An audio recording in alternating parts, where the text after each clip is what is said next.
잠깐 같이 기도드리겠습니다.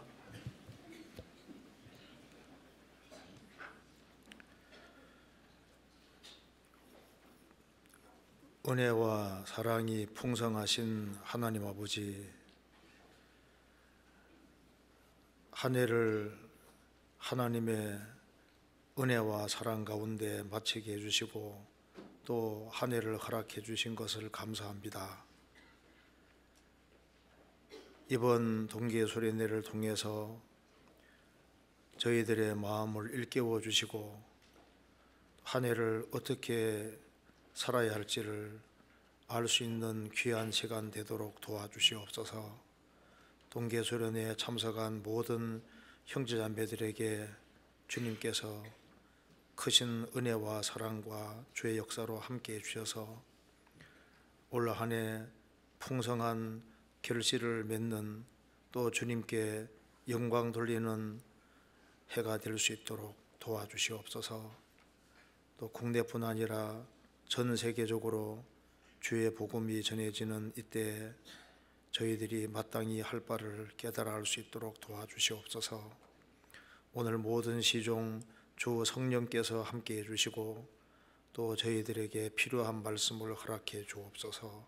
주 예수 그리스도 이름으로 기도하옵나이다. 아멘.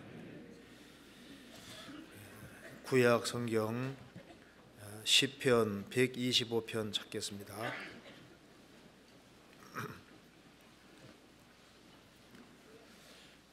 (125편입니다) 1절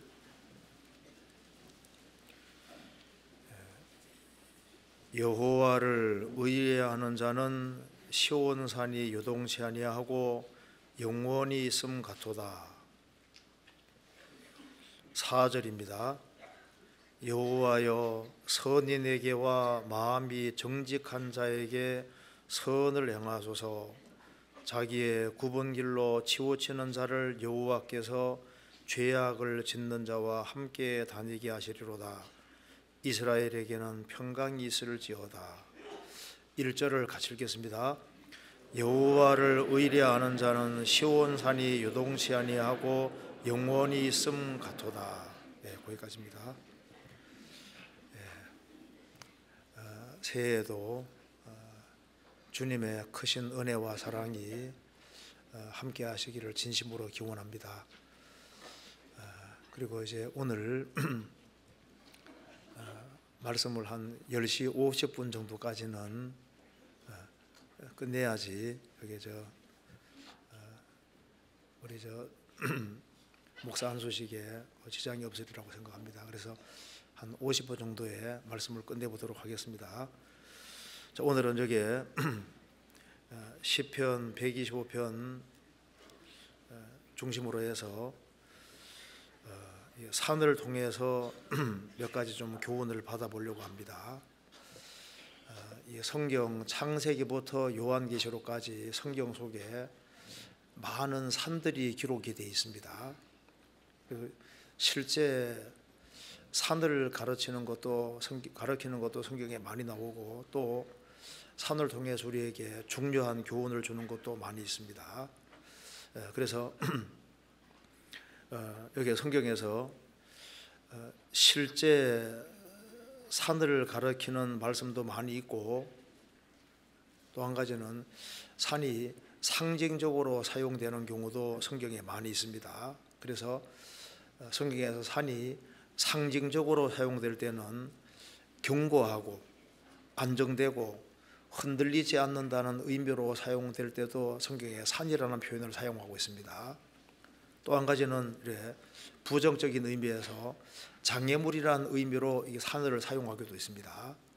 그래서 성경에서 산이 어떤 상징적인 내용을 담고 있을 때는 견고하다, 안정되다, 흔들리지 않는다, 이제 그런 의미를 가지고 있고, 그러니까 장애물 쪽으로도 산 표현을 성경에 많이 사용하고 있습니다. 그래서 먼저는 긍정적인 의미에서 산을 사용한 것들을 좀 통해서 우리가 교훈을 받아보고 또 부정적인 의미에서도 성경에서 산을 사용하고 있습니다. 그래서 우리가 작년 이제 한 해를 보내면서 우리 각자에게 놓여 있는 부정적인 의미로 여러 가지 산들이 좀 있었을 겁니다. 그래서 그걸 어떻게 헤쳐나갈지를 조금 생각을 해봐야 되겠습니다. 그리고 우리의 신앙의 발전을 위해서 우리가 알아야 될 몇 가지 산들이 있는데, 우리는 지금 주님의 재림을 앞두고 있기 때문에 우리가 좀 몇 가지 산을 좀 살펴봐야 되겠습니다. 그래서 예수님의 재림과 관계되는 산이 그 변화산 사건, 변화산, 그다음에 이제 감람산, 이건 예수님의 재림과 관계가 됩니다. 그리고 마태복음 5장에는 팔복이 나와 있습니다. 그러니까 이제 팔복의 산에 가서 무엇이 복인지를 우리가 한번 정확히 좀 되새겨봐야 되겠습니다. 그리고 이제 우리가 상과 영광을 받기 위해서 우리가 신앙의 실천을 위해서 가봐야 될 몇 가지 산이 있는데, 갈멜산, 몰약과 유황의 작은 산, 이제 특별의 산, 이런 산들이 있습니다. 이제 그런 산들을 좀 보고 우리의 비전을 위해서 우리 헐몬산에도 한번 올라가 봐야 될 것 같습니다. 이제 그러면 우리가 올 한 해 무엇을 위해 살아야 될지에 대해서 분명한 그림이 잡히리라고 생각합니다. 그래서 한번 이런 것을 한번 같이 생각해 보겠습니다. 시편 125편 1절입니다. 여호와를 의뢰하는 자는 시온 산이 요동치 아니하고 영원히 있음 같도다. 성경에서 이제 여호와를 의뢰하는 자를 산과 타고 표현을 했습니다. 그래서 산이 비유적으로 쓰일 때는 일단 기본적인 의미는 요동치 않는다, 견고하다, 그런 뜻입니다. 그래서 이제 요동치 않는다는 그런 긍정적인 개념으로 사용될 때 성경이 말씀하기를 하나님의 말씀을 산 같다고 표현을 하고 있습니다. 그 옛날에 이스라엘 백성들이 타락의 길을 걷게 된 주된 이유가 선지자들을 바람으로 허풍한 떠는 사람으로 생각했던 거예요. 그리고 선지자들의 말도 바람으로 생각했습니다. 그래서 하나님의 말씀을 산과 같이 견고하고 흔들리지 않은 확고한 말씀으로 받아들였다면 이스라엘 인생이 달라졌을 겁니다. 먼저 한번 찾아보시겠습니다. 예레미야 5장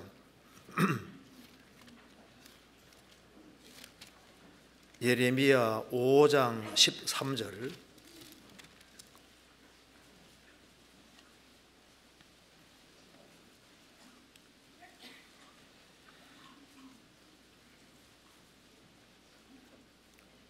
같이 읽겠습니다. 선지자들은 바람이라 말씀이 그들의 속에 있지 아니한즉 그같이 그들이 당하리라 하느니라. 하나님이 선지자들을 보내셔서 선지자들을 통해서 말씀을 하셨는데, 이스라엘 백성들은 선지자들을 가르쳐서 그들은 허풍 떠는 사람이다, 그리고 선지자들이 하는 말은 하나의 허풍이고 바람에 불과하다, 이렇게 생각을 했습니다. 그래서 선지자들은 바람이라 말씀이 그들의 속에 있지 아니한즉 그같이 그들이 당하리라. 하나님 말씀을 말씀으로 받지 않았던 겁니다. 우리가 신앙생활을 잘하기 위해서는 하나님의 말씀을 아주 견고한 산처럼 여길 필요가 있는 겁니다. 시편 36편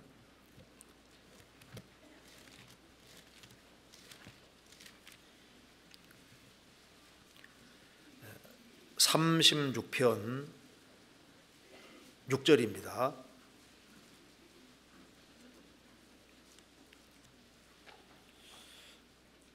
주의 의인은 하나님의 산들과 같고 주의 판단은 큰 바다와 일반이라. 여호와여 주는 사람과 짐승을 보호하시나이다. 주의 의인은 하나님의 산들과 같고, 시편 68편에 하나님의 산들은 거대한 산을 가르칩니다. 태산, 아주 엄청나게 거대한 산들을 하나님의 산들이라고 표현을 했는데, 주의 의는 하나님의 산들과 같고, 예수님이 십자가에 죽으시고 부활하심으로 완성하신 그 구원의 의, 복음의 의는 정말 거대한 산처럼 버티고 있고 누구도 흔들 수가 없습니다. 또한 주님의 의로운 말씀들은 거대한 하나님의 산들과 같고, 거대한 산들과 같아. 그러니까 견고하다 그 말입니다. 그래서 하나님의 말씀을 바람처럼 흘러 넘기는 사람은 인생이 견고해질 수가 없습니다. 그런데 하나님의 입에서 나온 이 성경 말씀을 거대한 산처럼 여기는 사람, 견고하고 절대 변할 수 없는 아주 확고한 말씀으로 받아들이는 사람은 그 사람 인생도 견고하게 되는 겁니다. 그래서 하나님의 말씀을 산처럼 견고한 것으로, 아주 확고한 것으로 받아들이는 사람은 그 사람도 요동치 않고 견고한 사람이 될 수가 있습니다. 그 옛날에 루터가 종교개혁을 할 때 그 당시에 교황청 하면은 가장 강력한 세력입니다. 그가 왜 그렇게 견고하게 서서 교황청과 맞서서 싸워서 이길 수가 있었을까요? 그는 하나님의 말씀을 실제로 하나님 말씀으로 받아들였고, 절대 불변하는 변치 않는 말씀으로 받아들인 겁니다. 예수님 말씀하시기를 율법의 한 획이 떨어짐보다 천지 없어짐이 쉬우리라. 하나님이 하신 말씀은 아주 확고한 거예요. 그래서 이 하나님의 말씀을 이제 거대한 산과 같이 확고한 것으로 받아들이는 사람은 작년에도 견고히 섰을 겁니다. 올해도 누가 견고히 설 수 있냐 하면은 하나님 말씀을 하나님 말씀으로 받아들이고 가장 견고한 아주 확고한 불변의 말씀으로 받아들이는 사람은 그 사람도 아주 확고하고 아주 견고한 인생으로 설 수 있을 겁니다. 창세기에 요셉이라고 하는 사람이 10명의 형들의 미움을 받아서 17살 나이에 에집트로 팔려가서 정말 가진 고생을 다 하고 우울한 누명을 쓰고 감옥까지 들어가고, 그 사람 봤을 때는 인생이 비참하게 됐는데 그는 나중에 위대한 치리자가 됐습니다. 왜냐하면 그는 하나님이 넣어주신 꿈을 하나님이 주신 것으로 그대로 받아들인 겁니다. 산처럼 견고한 것으로 받아들였습니다.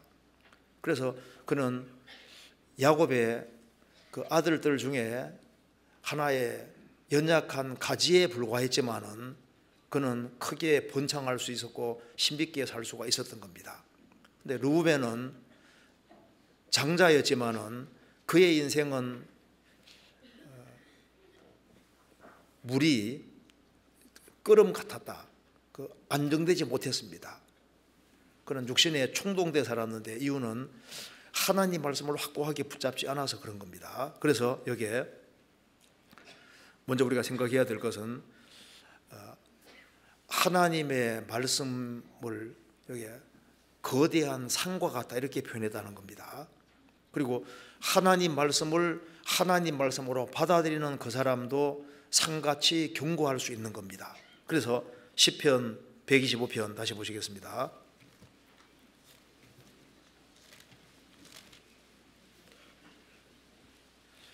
(125편) 1절 여호와를 의뢰하는 자는 시온산이 요동치 아니하고 영원히 있음 같도다. 여호와를 의뢰하는 자들은 시온산과 같아 라고 하시면서 그 요동치 아니하는 시온산, 영원히 있는 시온산 같아. 그래서 여기에 여호와를 의뢰하는 사람을 가리켜서 시온산과 같다고 했습니다. 성경 속에서 그리스도인들을 표현할 때 가시나무 가운데 성도들은 백합화 같아 이런 말씀도 있고, 또 양을 짐승으로 비유할 때는 양을 이리 가운데 이리 가운데 있는 양 같다고 했습니다. 그런데 여기서는 무생물로 표현할 때는 의인은, 여호와를 의뢰하는 자는 시온 산과 같아 라고 표현했습니다. 그럼 여기 왜 하나님을 의뢰하고 살아가는 사람을 시온 산과 같다고 표현을 했을까요? 성경에 시온 산에 대한 말씀이 굉장히 많이 나옵니다. 그런데 그 시온 산에 대해서 얘기하면서 여러 가지로 주님 말씀하셨는데 그것이 성도의 특징하고 아주 비슷합니다. 시온 산과 관련해서 한 몇 가지 찾아보겠습니다. 시편 78편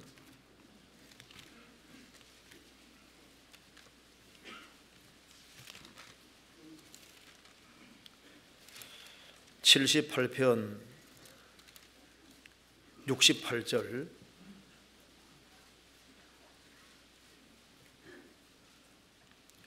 68절 오직 유다 지파와 그 사랑하시는 시온산을 택하시고, 여기 그 사랑하시는 시온산을 택하시고,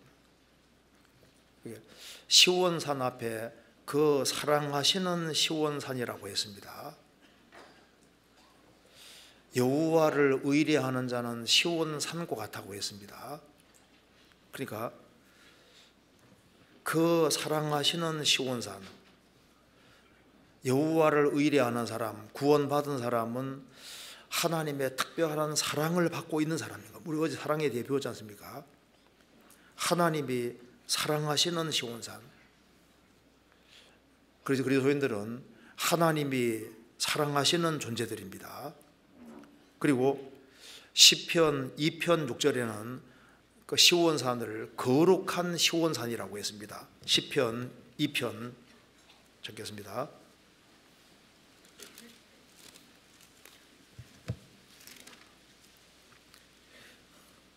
(2편) 6절입니다. 내가 나의 왕을 내 거룩한 산 시온에 세웠다 하시리로다. 시온산은 특별히 거룩한 산, 구별된 산입니다. 이스라엘 백성들이 만민 중에서 구별된 것처럼 그리스도인들은 구별된 사람들입니다. 하나님의 특별히 택함을 입은 사람들입니다. 그래서 데살로니가전서 1장에 보면은 하나님의 사랑하심을 받은 형제들아 너희를 택하심을 아노라. 이는 우리 복음이 말로만 너희에게 이른 것이 아니라 오직 능력과 성령과 큰 확신으로 된 것이니, 하나님께서 시온산은 많은 산 중에서 특별히 택한 산이고 하나님이 특별히 구별시킨 산입니다. 그래서 누가 능히 하나님의 택하신 자들을 송사하리요. 그리스도인들은 많은 사람 중에서 택함 받은 사람이고, 그리고 거룩한 시온산, 하나님의 영광을 위해서 특별히 구별된 사람들입니다. 그리고 시온산에 대해서 이렇게 표현을 했습니다. 시편 133편입니다.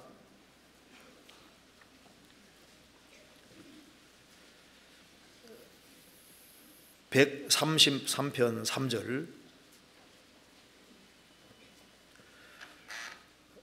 헐몬의 이슬이 시온의 산들의 내림 같도다. 거기서 여호와께서 복을 명하셨나니 곧 영생이로다. 헐몬산은 이스라엘에서 제일 높은 산입니다. 헐몬의 이슬이 시온의 산들의 내림 같도다. 그 시온의 산들에는 헐몬의 이슬이 내린다고 표현을 했는데, 성경에서 이슬은 보통 뭘 가르치는 줄 아시죠? 잠언 19장 12절에 말씀하시기를 왕의 노함은 사자의 부르짖음 같고 그의 은택은 풀이 위에 이슬 같으니라. 그 성경에서 이제 풀이 위에 이슬 같으니라, 은택을 이슬과 같다고 표현을 하고 있습니다. 그러니까 여기에 시온산은 하나님이 특별히 사랑하시는 산이고, 그리고 하나님께서 구별시킨 산이고 택한 산이고, 또 여기 말씀한 대로 헐몬에 이슬이 내리는 산이다 그 말입니다. 그것처럼 여호와를 의뢰하는 사람, 구원받은 사람은 하나님의 사랑을 받고 있고, 또 많은 사람 중에서 택함을 입었고, 그리고 구별됐고, 그리고 하나님의 크신 은혜와 사랑을 받고 있는 산입니다. 그리고 여기 이슬은 신명기 32장 2절에 보면은 나의 교훈은 내리는 비요 나의 말은 맺히는 이슬이요, 하나님의 말씀을 이슬이라고 표현을 했습니다. 그래서 누가 하나님의 말씀을 참으로 깨달을 수 있을까요? 구원을 받은 사람이 하나님의 은혜를 깨닫고 은혜를 받고 있고, 그리고 하나님 말씀이 내려옵니다. 그래서 헐몬의 이슬이 시온의 산들이 내리는 것처럼 하나님께로부터 은혜가 계속적으로 내려오고 하나님 말씀이 계속적으로 내려오는 그런 존재가 바로 크리스찬들인 겁니다. 그래서 여호와를 의뢰하는 사람은 시온 산과 같아. 그리고 성경의 시온 산은 하나님의 임재가 있는 산으로 표현을 하고 있습니다. 이사야 5장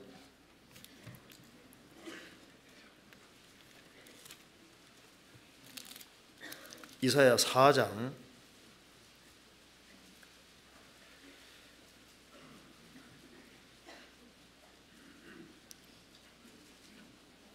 5절에 여호와께서 그 거하시는 온 시온산과 모든 지폐 위에 낮이면 구름과 연기, 밤이면 화염의 빛을 만드시고 그 모든 영광 위에 천막을 덮으실 것이며, 여호와께서 그 거하시는 온 시온산과 그 모든 지폐 위에, 시온산은 특별히 하나님이 임재하시는 산으로 표현을 하고 있습니다. 마찬가지로 신약시대에 하나님이 누구와 함께 있겠습니까? 시온산과 같은 성도들과 함께 같이 계시는 거예요. 예수님 이름이 하나는 예수고 하나는 임마누엘입니다.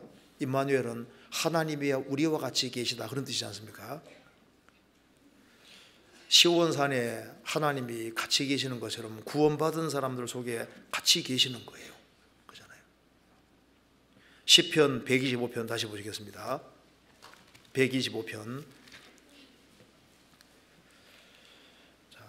1절에 여호와를 의뢰하는 자는 시온산과 같다고 했습니다. 성경에서 악인은 능히 안정치 못하고 그 물이 늘 더러운 것 솟아내는 요동하는 바다와 같으니라. 악인은 항상 요동하는 바다처럼 항상 출렁거리고 안정된 것이 없는 겁니다. 그런데 여호와를 의뢰하는 사람은 요동하는 바다 물결이 아니라 의뢰하는 자는 시온산과 같은데 요동치 아니하는 시온산과 같을 것이다. 창세기 1장에 최초의 지구는 물속에 있었습니다. 묻이 드러나라. 바다에서 육지가 구별되었습니다. 육지는 견고하잖아요. 여호와를 의뢰하는 사람은 시온산과 같은데 요동치 아니하는 시온산과 같아. 그래서 참된 성도는 불신자와 다르게 견고한 것이 있습니다. 왜? 그리스도가 기초이기 때문에 견고한 기초가 있는 거예요. 튼튼한 겁니다. 견고한 겁니다. 회리바람이 지나가면 악인은 없어져도 의인은 영원한 기초 같으니라. 그래서 견고한 특징이 있고, 그래서 산이 한 곳에 다 고정되어 있는 것처럼 여호와를 의뢰하는 사람은 한 곳에 아주 견고하게 있는 겁니다. 그래서 추위가 올지라도 더위가 올지라도 가뭄은 대해도 어떤 어려운 환경 속에서도 견고한 거예요. 여호와를 의뢰하는 자는 시온산과 같은데 요동치 않는 시온산, 그리고 영원히 있는 시온산 같도다. 시온산은 과거도 있었습니다. 지금도 있습니다. 앞으로도 있습니다. 역사가 진행되는 동안에 시온산은 항상 있는데, 여호와를 의뢰하는 사람은 시온산보다 더 오래도록, 그러니까 영원토록 그리스도인들은 있게 되는 겁니다. 그래서 확실하게 구원을 받은 사람들, 그 사람들은 세상에서도 견고하게 서고, 그리고 항상 있고, 이제 주님 오시는 그날 영원한 천국에 가서도 영원히 있으니까 사실 삶보다 더 장구하게 오랫동안 있는 존재가 바로 그리스도인인 겁니다. 산의 특징은 항상 그 자리에 계속 있다는 특징입니다. 세상이 참 많이 바뀌었습니다.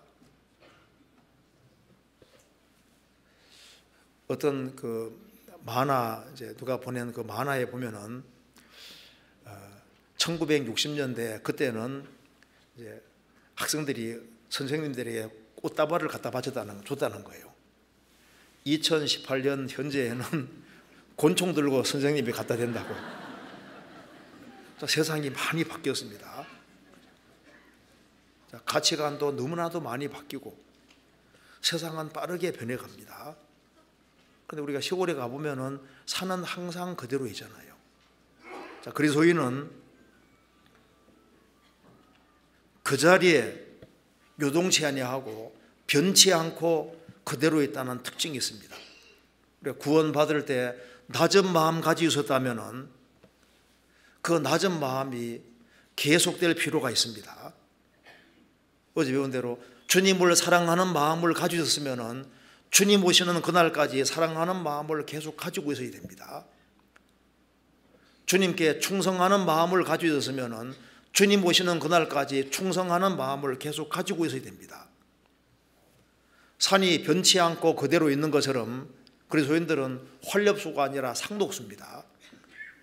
저는 시냇가에 심은 나무가 시절을 쫓아 과실을 맺으며 그 잎사귀가 마르지 아니함 같으니 그 행사가 다 형통하리로다. 잎사귀가 마르지 않는 나무는 상독수입니다. 그래서 시온산이 그 위치를 딱 지키고 있는 것처럼 여호와를 의뢰하는 사람은 자기 위치를 그대로 지키고 있을 겁니다.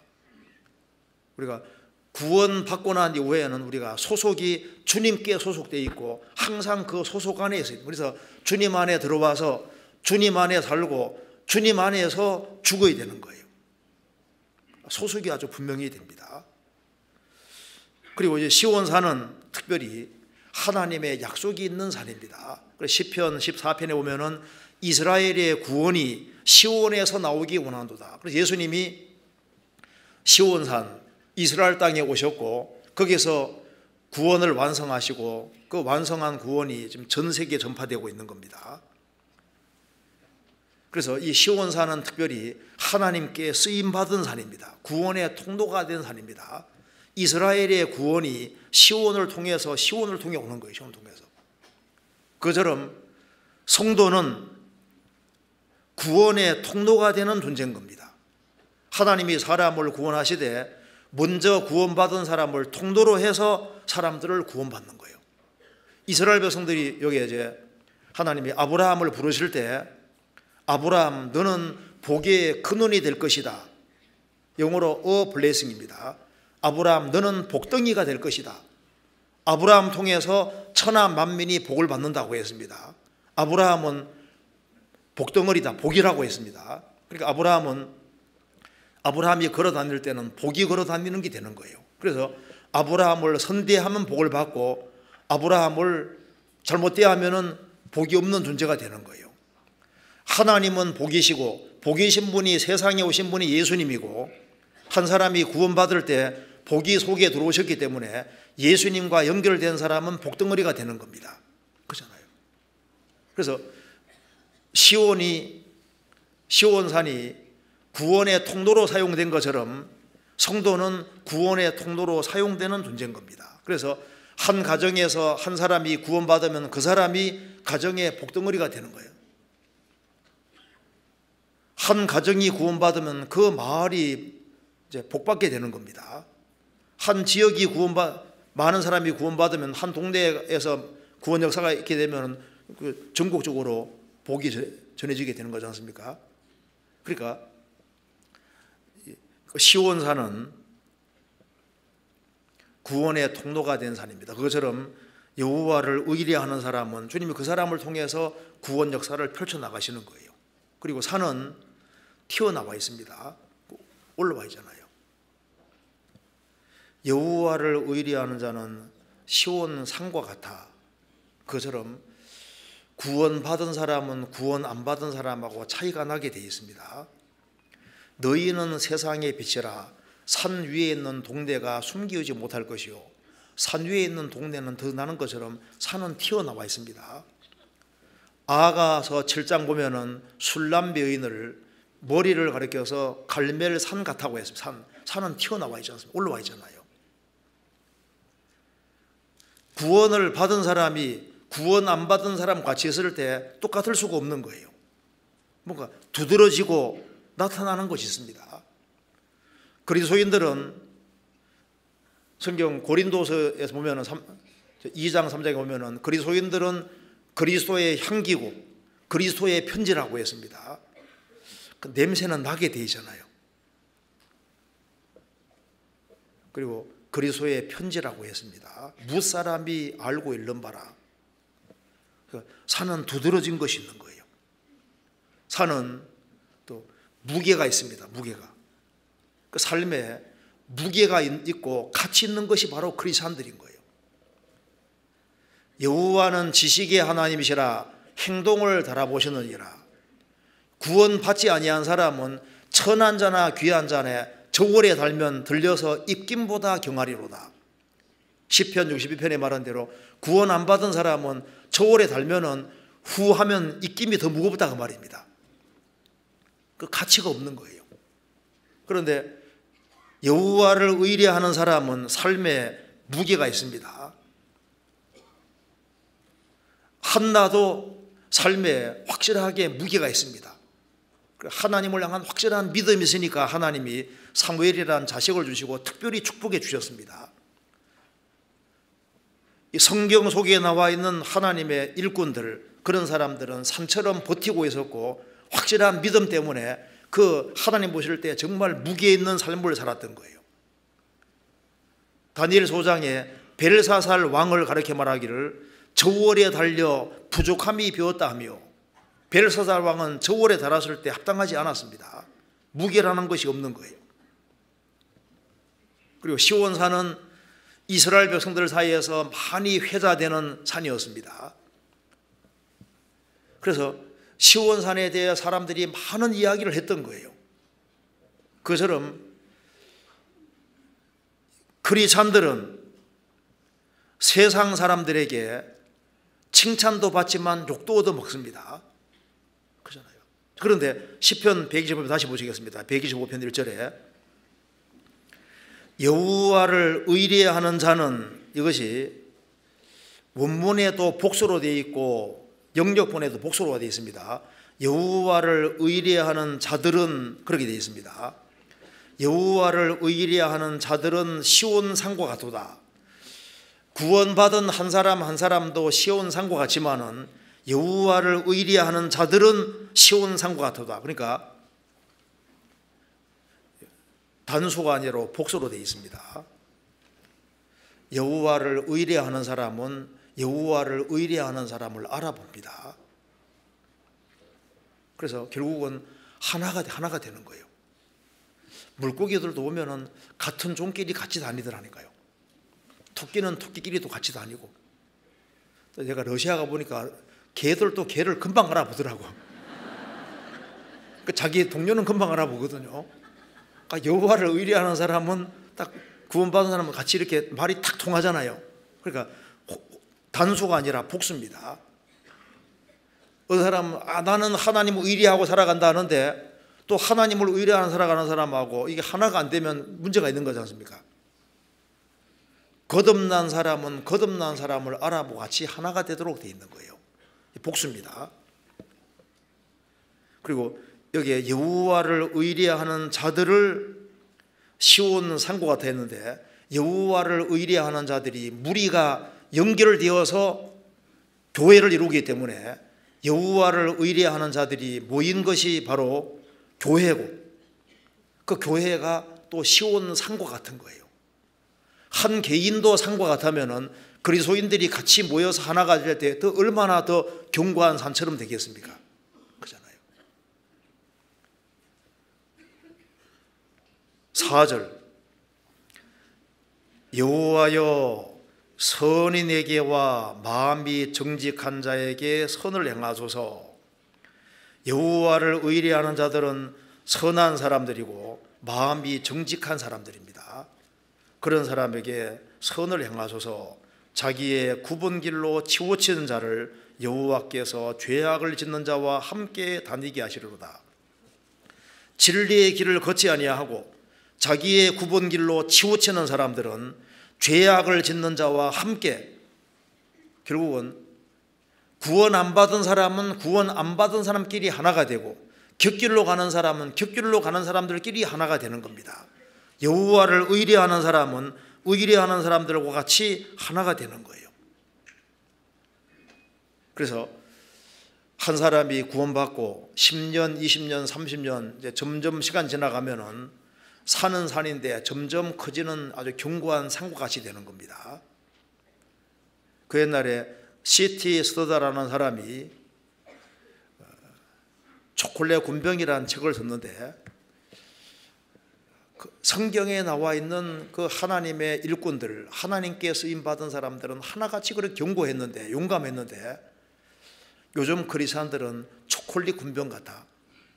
초콜릿은 그냥 해만 떠면 그냥 이렇게 녹아내리지 않습니까? 맥이 없다, 힘이 없다 그 말입니다. 성경에 나와 있는 하나님의 일꾼들은 하나같이 그들은 견고했고 굳건하고 딱 버티고 서고 어떤 환난과 역경 앞에서도 물러가지 않았는데, 지금 크리스찬들은 그렇게 용감하지 못하고, 그리고 주님을 위해서, 만왕의 왕 되신 주님을 위해서 이렇게 용감하게 싸우지를 못한다고 얘기를 했습니다. 여호와를 의뢰하는 사람은 시온 산과 같다고 했습니다. 그리고 여기 복수로 되어 있기 때문에 여호와를 의뢰하는 사람들이 같이 모였을 때 그 모인 무리도 시온 산과 같은 거예요. 마태복음 16장에서 예수님 말씀하시기를 내가 내 교회를 세울 것이다. 음부의 권세가 이기지 못하리라. 초대 교회 때부터 주님이 세우신 교회가 있어 왔습니다. 지금도 주님이 세우신 교회가 있습니다. 시온산이 요동치 아니하고 영원히 있는 것처럼 교회는 지금도 진행 중에 있습니다. 그런데 성경에서 이제 산을 말할 때는 아주 요동치 않고 견고하다고 표현을 하고 있는데, 성경에서 거대한 나라들도 산이라고 표현을 하고 있습니다. 찾아보시겠습니다. 여기에 예레미야 51장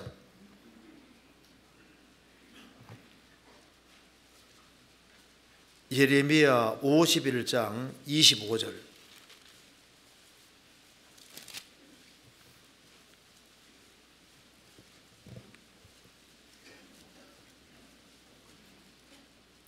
(51장 25절) 나 여호와가 말하노라. 온 세계를 멸한 멸망의 산아, 보라, 나는 내 대적이라. 나의 손을 네 위에 펴서 너를 바위에서 굴리고 너로 불탄 산이 되게 할 것이니. 여기 지금 바벨론 제국을 말하고 있습니다. 나 여호와가 말하노라. 온 세계를 멸한 멸망의 산아. 자, 바벨론 제국을 가리켜서 산이라고 표현했는데, 이 당시에 바벨론 제국은 최대의 제국입니다. 그런데 바벨론 제국은 아주 엄청 거대하게 보였는데, 여기 말씀하기를 온 세계를 멸한 멸망의 산아, 너로 불탄 산이 되게 할 것이니. 절대로 망하지 않게 견고하게 있을 것처럼 보이던 그 거대한 산과 같은 그 제국이 악이 커지니까 하나님이 심판해 버렸습니다. 그래서 그 옛날에 아시리아 대제국도 거대한 산이었는데 하나님이 없애버렸습니다. 바벨론 제국도 세계를 정복했는데 그것도 하나님이 없애버리지 않습니까? 페르시아 제국도 망했습니다. 헬라 제국도 망하고 로마 제국도 망했습니다. 그렇게 경고할 것처럼 보였던 그 거대한 제국들이 망합니다. 다윗이 또 말하기를 다윗이 하나님의 도움으로 통일 왕국을 이뤘는데 그 통일 왕국도 성경에서 산이라고 표현을 하고 있습니다. 성경 시편 30편입니다.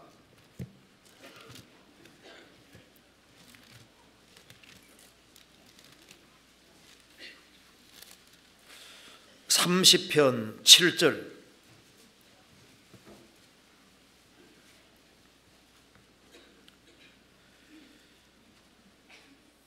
여호와께서 주의 은혜로 내 산을 굳게 세우셨더니 주의 얼굴을 가리우심에 내가 근심하였나이다. 여기에 여호와께서 주의 은혜로 내 산을 굳게 세우셨더니, 다윗은 하나님 은혜로 말미암아 통일 왕국을 이루고, 그래서 산이 견고한 것처럼 이 다윗이 세운 그 나라가 아주 참으로 견고했는데 압살롬 반역으로 인해서 나라가 무너질 뻔 되잖아요.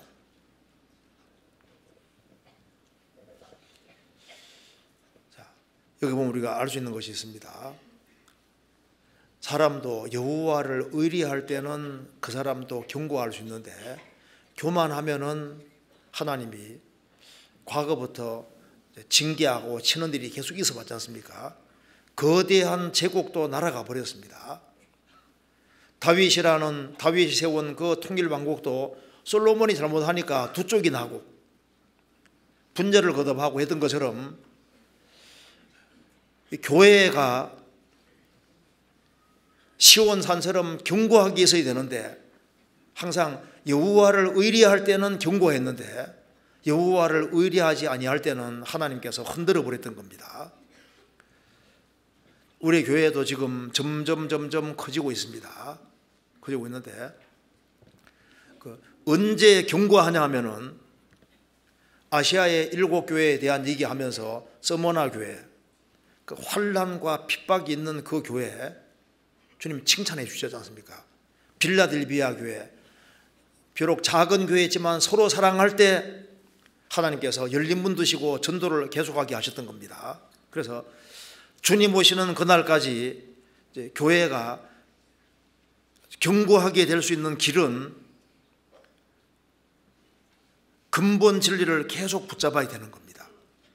그래서 우리가 끝까지 주님 중심이 되고 그리고 주 안에 거하고 우리가 구원받은 사람들이 서로 사랑하고 그리고 사랑하는 가운데 만민에게 복음 전파하는 그것이 중심이 되는 한 해는 그것이 주님 중심인 겁니다. 주님 중심이면은 당연히 말씀 중심이 되고 복음 말씀 중심으로 구원받은 식구들이 하나가 되고 그리고 일심으로 복음을 위해서 살아갈 때 그 교회는 계속적으로 견고할 수 있는 겁니다. 너는 베드로라, 내가 이 반석 위에 내 교회를 세우리니 음부의 권세가 이기지 못하리라. 그래서 성경에서 하나님 말씀을 가르쳐서 하나님의 산들과 같다고 했고 그리고 이제 하나님 말씀을 기대고 하나님을 의지하고 살아가는 사람도 시온산과 같고 그리고 이제 그 구원받은 사람들이 하나가 되어서 한 무리가 되어서 주님을 견고하게 의지하고 살아갈 때 교회도 시온산과 같이 이렇게 견고할 수 있는 겁니다. 그리고 지금 제국의 모든 산들은 결국은 다 무너집니다. 이 세상도 정욕도 다 지나가고 지구도 결국은 없어지도록 되어 있습니다. 그런데 여호와를 의뢰하는 그 사람들은 결국은 천국까지 옮겨지게 되는 겁니다. 그리고 이제 좀 다른 각도로 생각을 해보겠습니다. 부정적인 의미로 좀 생각해 보겠습니다. 부정적인 의미로 산을 성경에 사용할 때는 장애물 쪽을 가르치고 있습니다. 성경 찾아보시겠습니다. 아모스 4장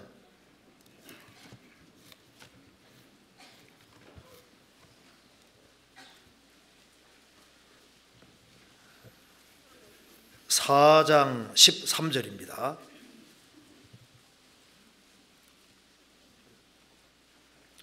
(4장 13절)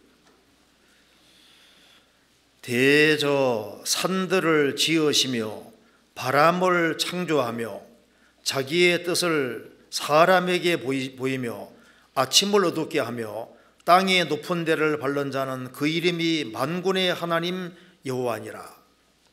이것은 이스라엘 민족이 불순종의 길을 걸어갈 때 말씀하신 겁니다. 하나님이 이스라엘을 여러 번 징계하셔도 이스라엘 민족이 돌이키지 않습니다. 그래서 12절에 내가 이것을 네게 행하리니 이스라엘아 내 하나님 만나기를 예비하라, 각오하란 말입니다. 너희들이 그렇게 두들겨 맞아도 안 돌이키니까 이제 내 하나님 만나기를 각오하라 하면서 내가 이것을 행할 것이다. 13절을 식으로 행할 테니까 각오하라. 이스라엘이 불순종의 길을 걸어갈 때는 하나님이 산들을 지어줘서 앞뒤가 콱콱 막히게 하신 겁니다. 여기 산들이 장애물 가리키는 겁니다. 산들을 지으시며 바람을 창조하며, 이스라엘이 불순종의 길을 걸어갈 때는 하나님이 혼란의 바람을 창조하셔서, 전쟁의 바람을 창조하셔서 이스라엘이 막 계속 얻어서진 겁니다. 그리고 자기의 뜻을 사람에게 보이시며, 하나님의 선지자를 통해서 계속적으로 경고하는 말씀을 계속 보내셨습니다. 그리고 아침을 어둡게 하시며 이스라엘의 그 삶이 캄캄하고 어둡게 됐던 겁니다. 그리고 땅의 높은 데를 밟는 자는 그 이름이 만군의 하나님 여호와시니라. 이스라엘이 불순종할 때는 이방인들에게 짓밟히게 하신 겁니다. 근데 반대로 이스라엘이 순종의 길을 걸어갈 때는 하나님이 산들을 제하시고 평지를 만드시고 환란의 바람을 중지시키시고, 또 이제 축복의 말씀을 보이시고, 어두운 밤을 아침으로 만드시고, 이제 밟히는 인생에서 바른 인생으로 바꿔가셨던 겁니다. 근데 우리가 이제 한 해를 돌이켜 봤을 때 우리의 삶 속에서 하나님이 산들을 지으시며 불순종하면은 많은 산들이 생길 수 있습니다. 그리스도인들이 하나님께 의리하고 살지 아니하고 자기의 수단 방법대로 말씀을 따라 행하지 아니하면은 장애물로 산들이 많이 생깁니다. 그래서 가정 문제가 이렇게 크게 생긴 사람도 있을 수 있습니다. 그리고 이제 자녀 문제가 생기기도 하고, 부부간의 불화 문제, 그 다음에 뭐 직장 문제, 여러 가지 문제들이 생길 수 있는데, 괴사한 자의 길은 험하니라, 그 말씀대로 그리스도인들이 불순종의 길을 걸어가면은 주님이 여러 가지 산들 같은 장애물들을 많이 놓는 거예요. 그래서 하는 일마다 만사불통이고, 가정적으로도 아주 큰 문제가 생기고, 직장 문제, 경제적인 문제, 여러 가지 어려운 문제들이 생길 수 있습니다. 이스라엘도 불순종의 길을 걸어갈 때 하나님이 산들을 많이 만드신 겁니다.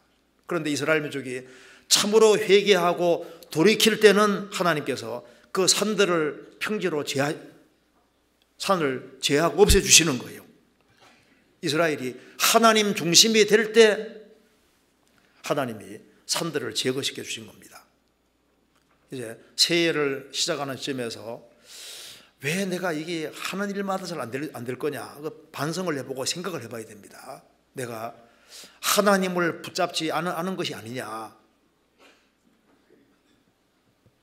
사사기 1장은 여호와께 묻자와 가로되, 사사기 제일 마지막 장에는 자기의 소견에 옳은 대로 행하였더라.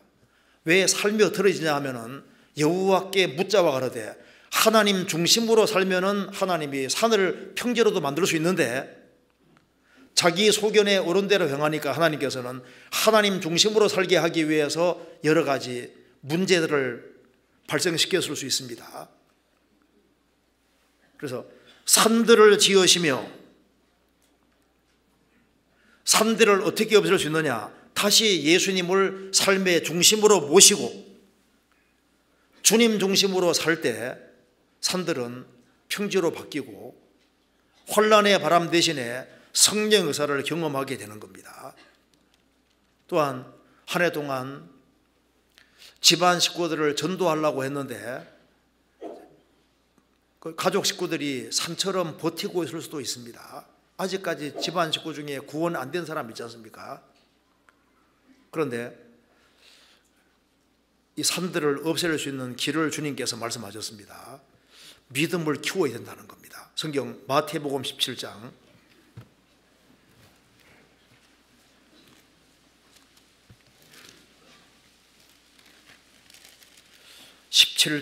20절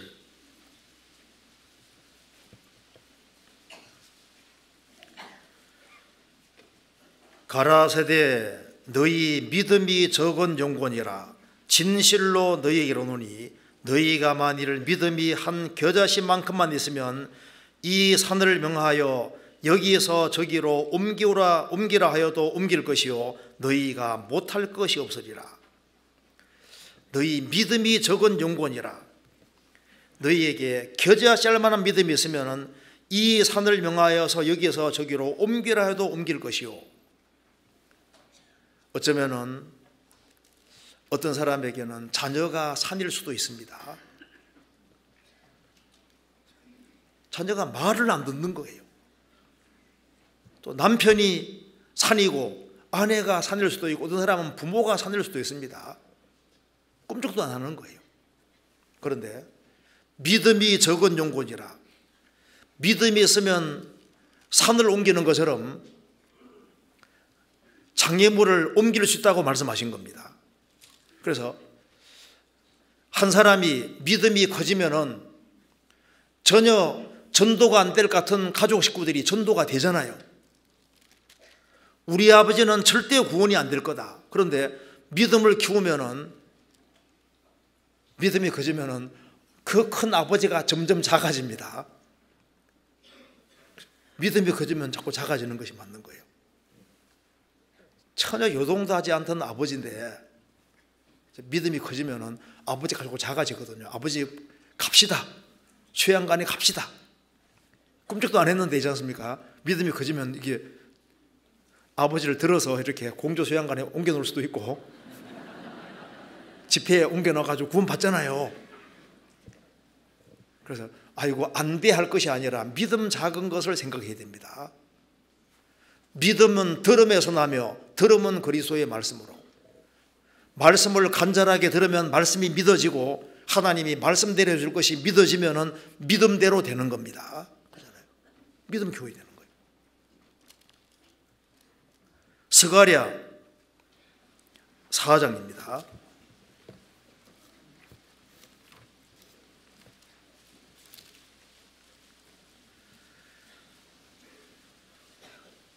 스가랴 4장 6절입니다.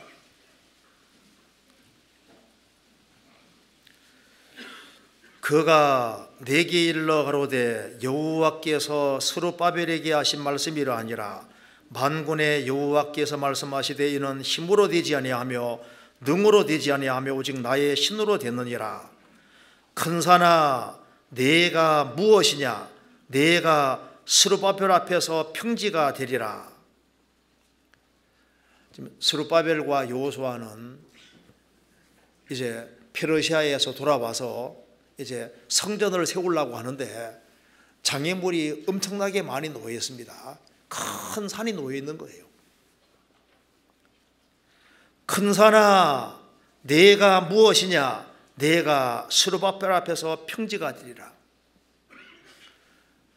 장애물이 산처럼 크게 버티고 있다 할지라도 주의 성령께서 도와주시면은 그 산이 평지가 될 것이다. 문제가 해결될 것을 말씀하신 겁니다. 우리 일상생활에서도 마찬가지고 주의 일을 하는 데에도 마찬가지고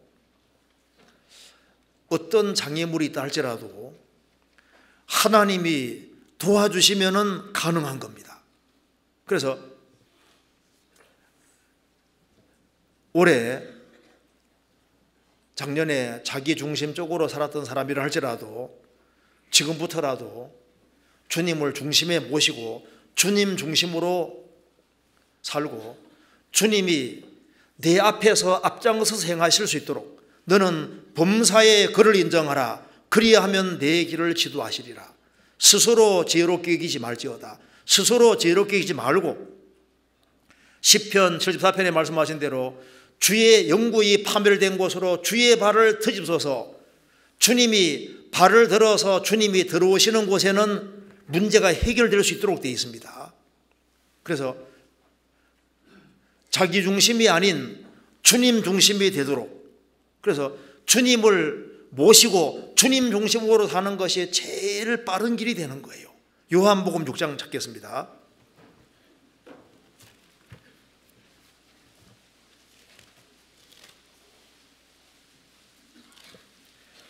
요한복음 6장 16절.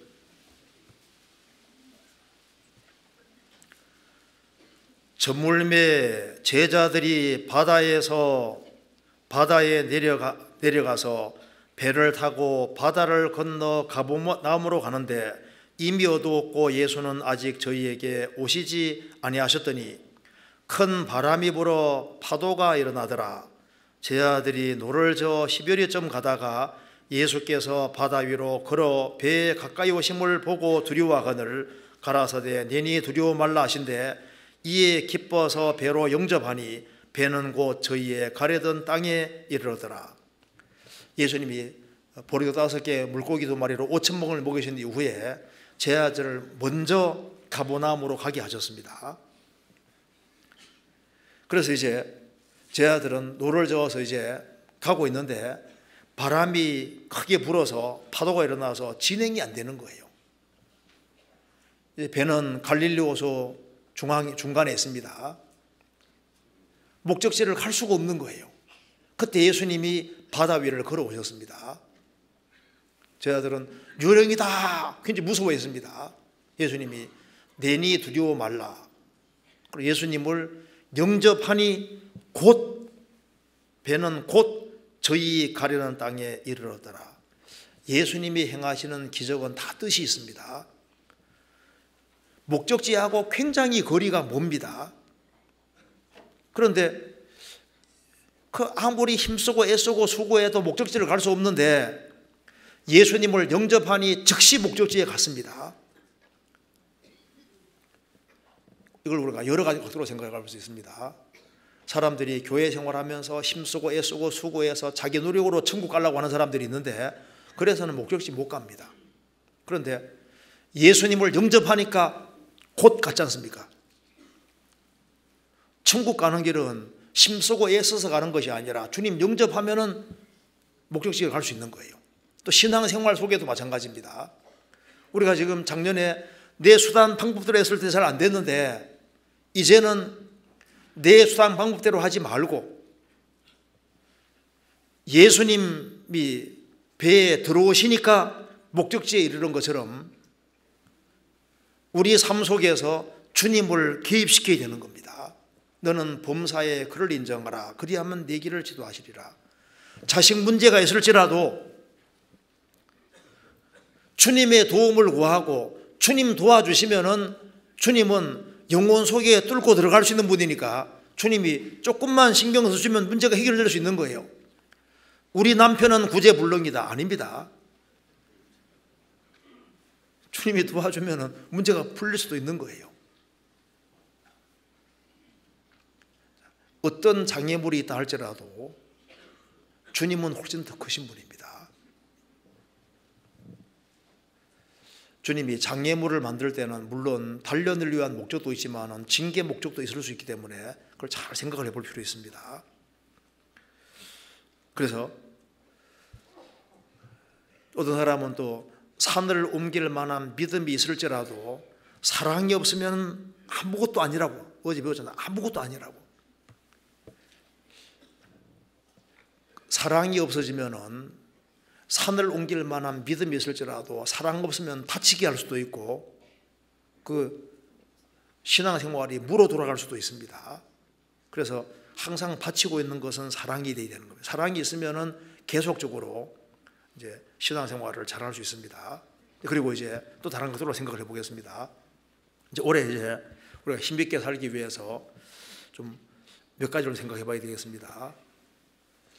먼저 우리는 지금 주님의 재림을 앞두고 있기 때문에 우리가 두 가지 산을 잠깐 생각을 해보겠습니다. 성경 누가복음 9장 두 산에 가보시겠습니다. 누가복음 9장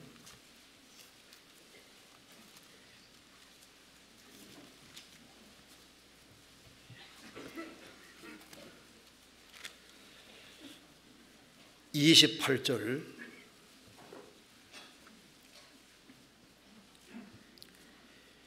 이 말씀을 하신 후 8일쯤 되어 예수께서 베드로와 요한과 야고보를 데리시고 기도하러 하시러 산에 올라가사 기도하실 때 용모가 변화되고 그 옷이 휘어져 광채가 나더라. 문득 두 사람이 예수와 함께 말하니 이는 모세와 엘리야라.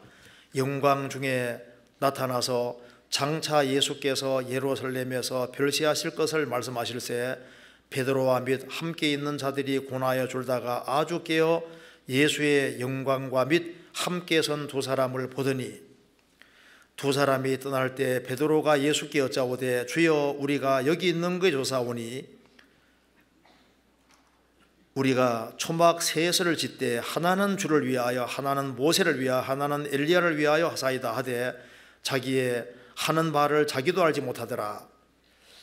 이 말을 즈음에 구름이 와서 저희를 덮는지라.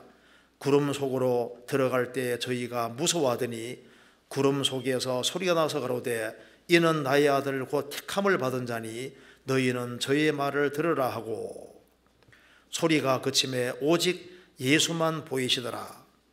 제 아들이 잠잠하여 그 본 것을 무엇이든지 그때는 아무에게도 이르지 아니하니라. 이 변화산 사건입니다. 이 변화산에 예수님이 변형되셨을 때 모세와 엘리야 두 사람이 나타나서 예수님이 장차 별세하실 것을 말씀하셨다.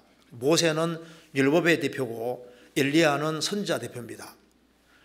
율법과 선지자 곧 구약 성경은 핵심이 예수님의 별세, 예수님의 죽음인 겁니다.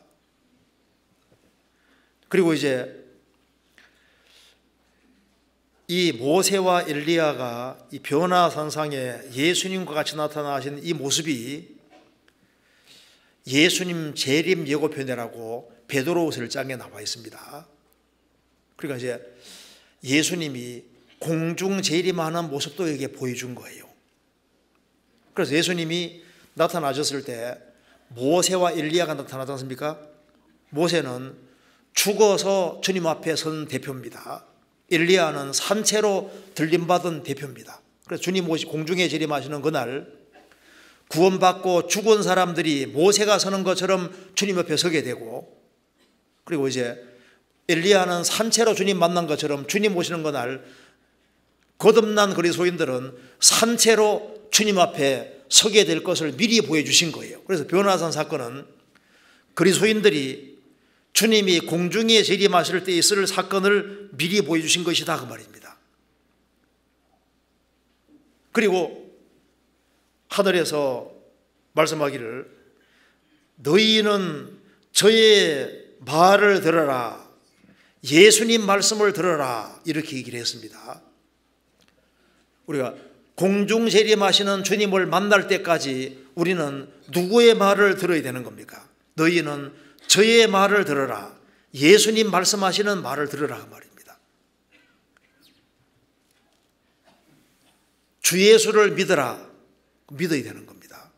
주 안에 거하라, 내가 너희를 사랑한 것 같이 서로 사랑하라, 너희는 만민에게 복음 전파하라, 너희는 저의 말을 들어라. 주님 말씀을 듣는 사람이 주님 오시는 그날 영광 중에 같이 서게 되는 겁니다. 주님 오시는 그날 정말 굉장할 겁니다. 우리가 부활의 몸을 입고 영광 중에 계신 주님을 뵙게 될 때 신구약 성도들, 이미 죽은 성도들을 다 만나고 살아있는 성도들을 공중에서 영접하고 만나게 되는데, 그 공중재림 예교편이 여기에 변화산상 사건인 겁니다. 제가 구원받고 제일 좋아했던 성경 구절이 시편 16편 11절입니다. 주께서 생명의 길로 내게 보이시리니 주의 앞에는 기쁨이 충만하고 주의 우편에는 영원한 즐거움이 있나이다. 주의 앞에는 기쁨이 충만하고 주의 우편에는 영원한 즐거움이 있나이다. 즐거움이라는 걸 하나님이 만들어 놓으셨습니다. 이 세상은 범죄한 세상이기 때문에 즐거움이 제한되어 있습니다. 그런데 주님 오시는 그날 주님 계신 세계 속에 들어간다는 것은 하나님은 사랑이시기 때문에 사랑의 세계 속에 들어가는 거예요. 하나님은 진선미로 충만하신 분이기 때문에 진선미가 충만한 세계 속에 들어가고, 우리가 주님 계신 세계 속에 들어갈 때 이런 몸이 아니라 부활의 몸을 입고 영광스러운 모습으로 들어가게 될 겁니다. 못생긴 사람은 꼭 구원받아야 됩니다. 주님 오시는 그날 저도 안경 벗고 여기에 조금만 기다리면 그리 되는 거잖아요. 그리고 영원한 즐거움이라는 걸 하나님이 만들어 놓으신 거예요. 고통도 하나님 만들어 놓으신 겁니다. 즐거움도 하나님 만들어 놓으셨기 때문에 즐거움이 한순간 안 깨지는 영원한 즐거움, 상상도 못한 그 즐거움, 그 세계 속에 들어가는데 그 즐거움이 영원한 즐거움이 있나이다. 영원한 즐거움이 실제로 있는 거예요. 그 세계 속에 들어갑니다. 그리고 이제 주님이 공중재림할 때 우리가 주님 앞에 가 있다가 7년 혼란 끝에 지상재림할 때 감람산에 오는데, 들림받을 때 같이 들림받고 지상재림할 때 같이 심판으로 같이 오면 얼마나 좋겠습니까? 스가랴 14장, 스가랴 14장, 이게 지상재림입니다. 스가랴 14장 4절.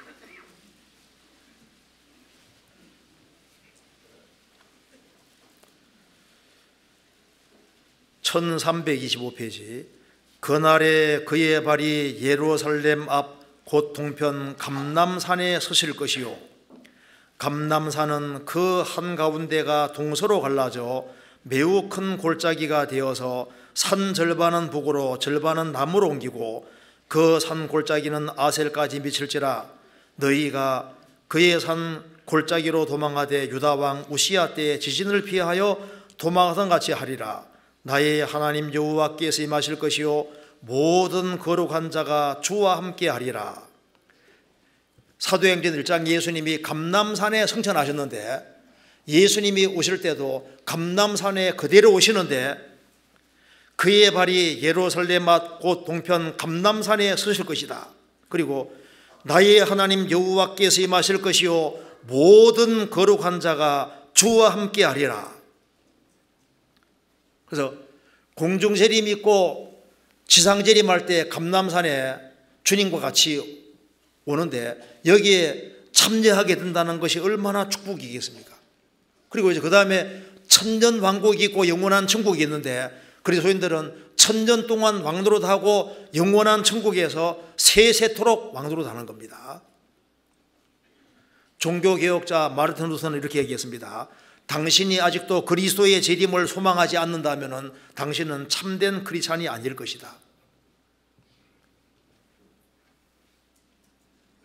예수 그리스도께서 자신의 사랑의 대상자라는 걸 참으로 믿는다면 그리스도가 다시 오실 것을 사모하는 것이 정상이다 그 말입니다.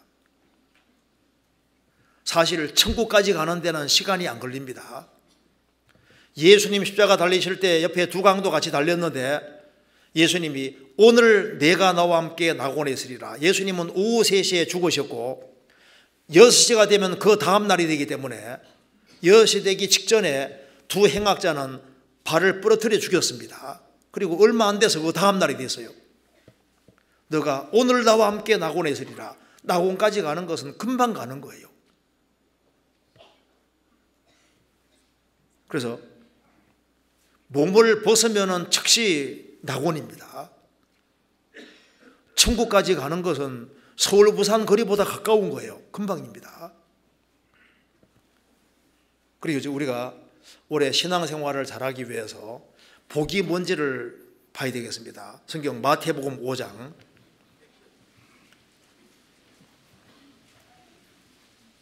마태복음 5장 팔복의 산에 가보겠습니다.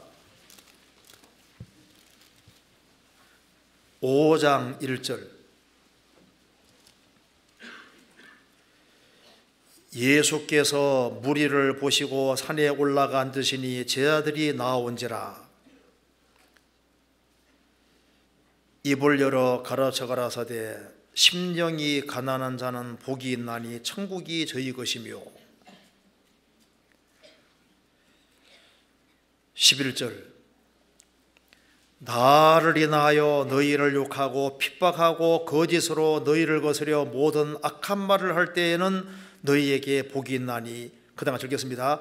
기뻐하고 즐거워하라 하늘에서 너희 상이 큼이라 너희 전에 있던 선지자들을 이같이 핍박하였느니라.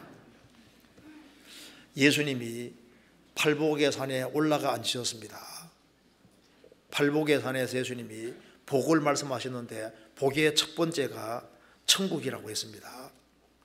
심령이 가난한 자는 복이 있나니 천국이 저희 것이며 천국을 소유한 사람은 정말 복받은 사람이다 그 말입니다. 복의 시작이 천국이고 복의 마지막이 상입니다. 12절에 기뻐하고 즐거워하라 하늘에서 너희 상이 큼이라. 누가복음 6장에는 기뻐하고 뛰놀라 했는 뛰놀라는 게 춤추라. 얼마나 상이 크면은 기뻐하고 뛰놀고 춤추라고 했을까요? 너희 상이 큼이라. 누가 복받은 사람이냐 하면은 천국을 갈 수 있게 된 사람이 복받은 사람이고 주님 앞에 섰을 때 상을 받을 수 있는 사람, 그 사람이 복받은 사람입니다. 구약의 대표적인 사람이 모세인데 모세는 상을 받았던 사람입니다. 믿음으로 모세는 장성하여 바로의 공주의 아들이라 칭함을 거절하고 도리어 하나님 백성과 함께 고난받기를 잠시 죄악의 낙을 누리는 것보다 더 좋아하고 그리스도를 위해 받는 능력을 애굽의 모든 부하보다 더 큰 재물로 여겼으니 이는 상주심을 바라옵니다. 모세는 믿음이 있었습니다. 믿음의 눈으로 보니까 파라오 공주의 아들 그 아무것도 아니더라고 말입니다. 잠시 죄악의 낙, 에집트의 모든 보물 그거 다 일식인 것을 봤습니다. 그래서 그는 하나님 백성과 함께 고난받기를 잠시 죄악의 낙을 누리는 것보다 더 좋아했다. 그리스도를 위해 받는 능력을 애굽의 모든 부하보다 더 큰 재물로 여겼다. 이유는 상주심을 바라봅니다. 구약의 모세는 하나님의 상과 영광을 바랐습니다. 신약시대 대표적인 사람이 바울 사도인데 빌립보서 3장 13절 14절에서 말씀하기를 형제들아 나는 아직 내가 잡은 줄 여기지 아니하고 오직 한 일을 즉 뒤에 있는 것은 잊어버리고 앞에 있는 것을 잡으려고 표대를 향하여 상급을 위해서 나아간다.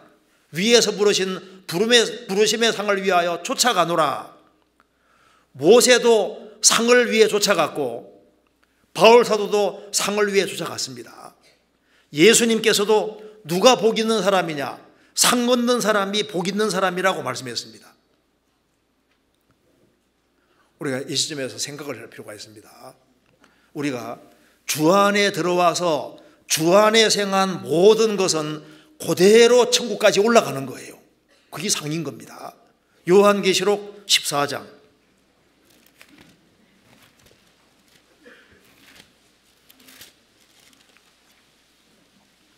13절 같이 읽겠습니다.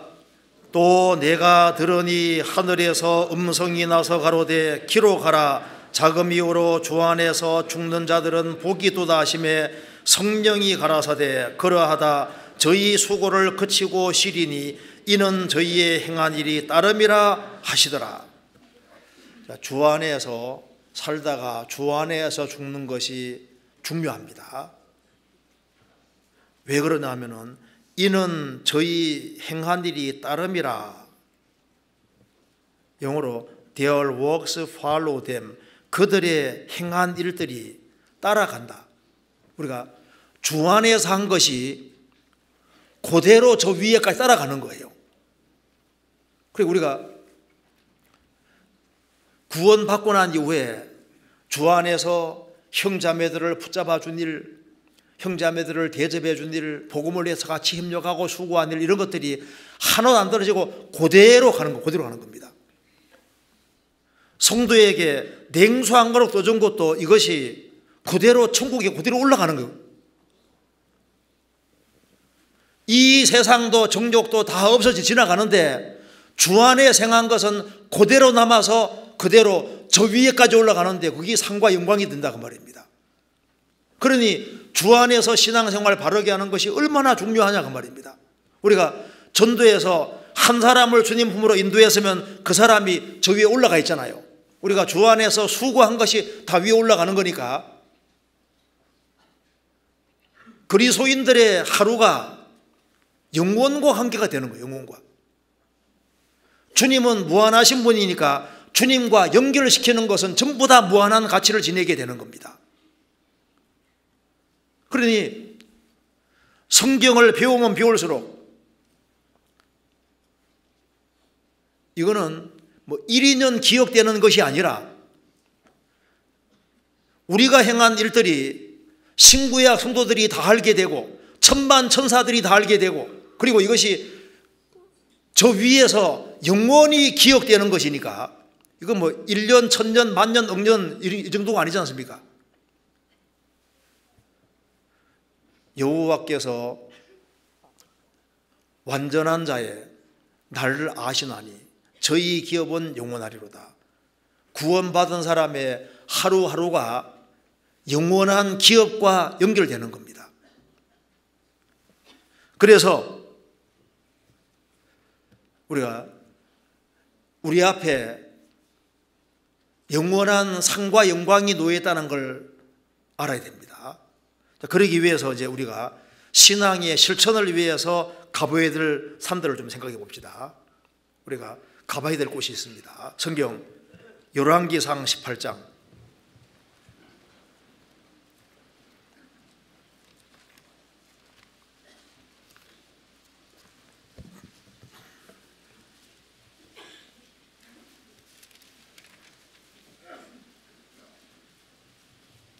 20절 18장 20절 아합이 이에 이스라엘 모든 자손에게로 보내어 선지자들을 갈멜 산으로 모으니라. 엘리야가 모든 백성에게 가까이 나아가 이르되 너희가 어느 때까지 두 사이에서 몸머문하려느냐. 여호와가 만일 하나님이면 그를 쫓고 바알이 만일 하나님이면 그를 쫓을지니라 하니 백성이 한 말도 대답지 아니하는지라. 자, 북이스라엘 아합 왕이 아내를 맞이했는데 그 시돈 땅의 엣바알의 딸 이세벨을 아내로 맞이했습니다. 그래서 이세벨이 바알 숭배, 아세라 숭배를 끄집어 들여와서 이스라엘 백성들에게 퍼뜨리기 때문에 이스라엘 백성들이 엉뚱한 우상들을 섬기고 있는 겁니다. 그래서 엘리야는 붕괴했습니다. 그래서 바알 선지자와 아세라 선지자와 이제 갈멜산에서 싸웁니다. 하늘에서 불이 내려오는 적이 참 신이다. 그렇게 해서 이제 이스라엘 백성들을 모아놓고 말했습니다. 너희가 어느 때까지 두 사이에서 뭐뭐뭐 하려느냐. 여호와가 만일 하나님이면 그를 쫓고 바알이 만일 하나님이면 그를 쫓을지니라. 갈멜산은 우리에게 중요한 것을 말해주고 있습니다. 너희가 언제까지 둘 사이에서 뭐뭐뭐뭐 다르느냐? 여호와가 하나님이면은 그를 쫓고 바알이 하나님이면은 그를 쫓을지니라. 우리가 새해를 시작하는 시점에서 내가 어느 편에 서서 살아야 되느냐, 그걸 확고하게 해야 됩니다. 주님은 미지근한 건 싫어하시거든요. 라오디게아 교회는 칭찬이 하나도 없는 교회입니다. 너가 차지도 아니하고 더럽지도 아니하도다. 내가 이같이 미지근하여 차지도 아니하고 더럽지도 아니하니 내 입에서 토해내시리라. 주님 받으실 것이 없다 그 말입니다. 주님이 잡수실 만한 것이 안 나오는 거예요. 갈레멜사는 우리에게 말해주고 있습니다. 인생은 단 한 번밖에 없기 때문에 소속을 분명히 해야 되는데, 세상 편에 속할 것이냐 주님 편에 속할 것이냐 확실하게 하라. 여호와가 하나님이면은 하나님을 섬겨야 된다 그 말입니다. 우리가 한 해 어느 편에 서서 살아야 될까요? 독일의 신학자 고 가르테는 인생은 4개의 전치사로 결정이 된다. 하나는 어부는 소속입니다. 누구의 소속이냐? 내가 정말 그리스도께 속했느냐 세상에 속했느냐? 포는 무엇을 위해 살아가느냐? 삶의 목적이 도대체 뭐냐? 위드는 함께입니다. 누구와 함께 살아가느냐? 바이 무엇에 의해서 삶의 방식을 말하는 겁니다. 우리는 자기 수단 방법으로 사는 사람이 아니잖아요. 그런데 제일 중요한 것이 어부입니다. 누구 소속이냐? 우리는 주님 소속이 되어야 되는 겁니다. 어느 때까지 두 사이에서 뭐뭐 다르느냐? 우리가 영광과 상을 얻기 위해서는 주님 편에 완전히 속해야 됩니다.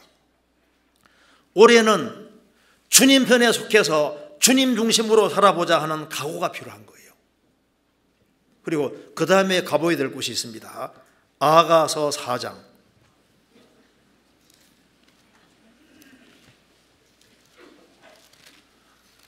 4장 6절입니다.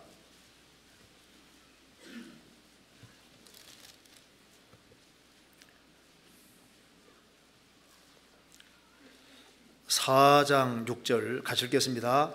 날이 기울고 그림자가 갈 때 내가 몰약과 유황의 작은 산으로 가리라. 날이 기울고 그림자가 갈 때 내가 몰약산과 유황의 작은 산으로 가리라. 그리스도께서 우리를 신부 삼기 위해서 먼저 몰약의 산과 그리고 유황의 작은 산으로 먼저 가셨습니다. 우리도 그 뒤를 따라가야 되는 겁니다. 여기에 몰약의 산, 우리에게 중요한 교훈이 됩니다. 몰약은 나무 껍질을 벗겨 채취한 나무 진액으로 이거 항상 희생과 죽음을 상징하는 겁니다. 그래서 몰약은 시체에 발랐거든요. 그래서 여기에 몰약의 산으로 나도 가겠다. 예수님은 우리를 위해서 먼저 십자가를 지었습니다. 나도 몰약의 산으로 가겠다. 그러니까 주님을 위해서 희생을 각오하겠다 그 뜻입니다. 그래서 우리가 주님 편에 서서 희생을 각오할 때 그걸 주님 원하시는 겁니다. 이제 우리가 새해 우리의 물질도 더 희생하고 내가 시간도 더 많이 주님을 위해서 희생하고 우리의 몸도 주님을 위해서 더 헌신할 각오를 해야 됩니다. 주님이 우리를 위해서 십자가 지시고 먼저 몰약의 산으로 가셨는데 나도 그 뒤를 따라서 몰약의 산으로 가겠다. 아무든지 나를 따라오려거든 자기를 부인하고 날마다 자기 십자가를 지고 나를 줄 것이니라. 자기 십자가를 지고 따라가는 것이 몰약산을 가는 것과 똑같은 거예요. 몰약산은 희생을 가르치는 겁니다. 우리는 전쟁터에 들어와 있습니다. 그래서 나도 주님 옆에서 죽겠다, 그런 각오가 필요한 겁니다. 작년에 주님을 위해서 시간을 조금 희생했다면은 이제 주님을 위해서 더 많은 시간을 드릴 각오를 해야 됩니다. 그리고 주님께 물질을 드린 사람도 이제는 좀 더 물질을 더 많이 드려야 되겠다, 그게 필요하지 않습니까? 집에서 생활 뿐 아니라 우리가 참 그 전도를 하기 위해서, 선교를 위해서 해야 될 일이 굉장히 많이 있습니다. 나는 몰락의 산으로 가겠다, 또한 유향의 작은 산으로 가리라. 성경에서 유향은 향을 자라는, 이건 다 기도의 그림자가 됩니다. 그래서 예수님이 겟세마네 동산에서 피땀 흘려 기도하셨습니다. 나도 유향의 작은 산으로 가리라. 특별히 여기 말한 대로 날이 기울고 그림자가 갈 때, 인생의 날이 기울고 그림자 갈 때, 어둠이 밀려올 때 나는 기꺼이 고난받으며 주님께 무릎 꿇고 기도하리라. 이제 내 수단 방법대로 살지 아니하고 환난 날에 나를 부르라는 말씀대로 하나님의 도움을 정말 절실하게 구하고 살겠다, 그 말입니다. 내 입을 넓게 열라 내가 채우리라고 말씀하신 대로 유향의 작은 산으로 가리라.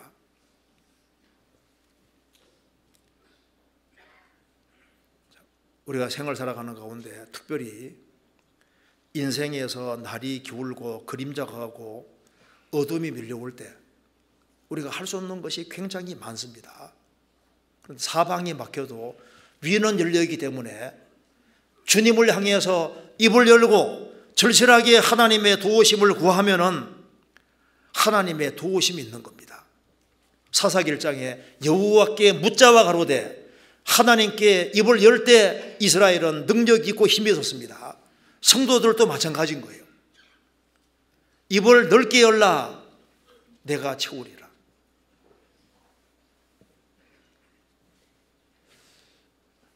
이 말씀이 우리에게 필요한 말씀을 생각합니다.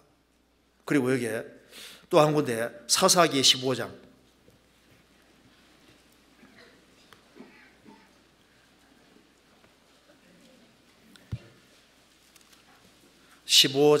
14절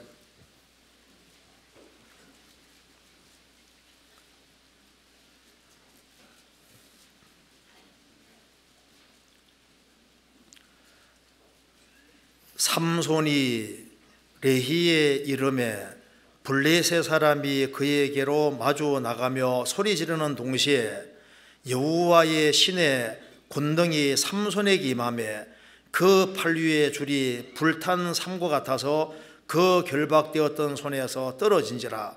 삼손이 나귀의 새 특별을 보고 손을 내밀어 취하고 그것으로 1,000명을 죽이고 가로되 나귀의 특별로 한 더미 두 더미를 쌓았으며 나귀의 특별로 내가 1,000명을 죽였도다.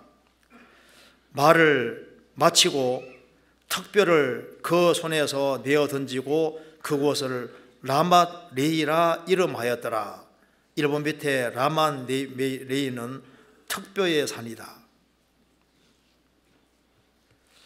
자, 삼손이 줄에 묶였습니다.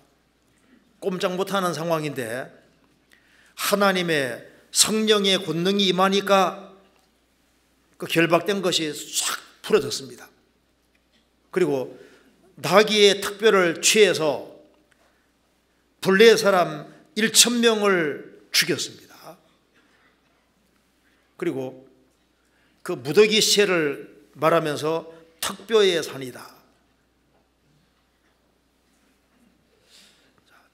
이것이 우리 신앙생활에도 그림이 됩니다. 이 삼손은 나실인인데 그리스도인의 그림자입니다. 마귀가 우리 신앙생활 속에서 우리를 묶으려고 노력합니다.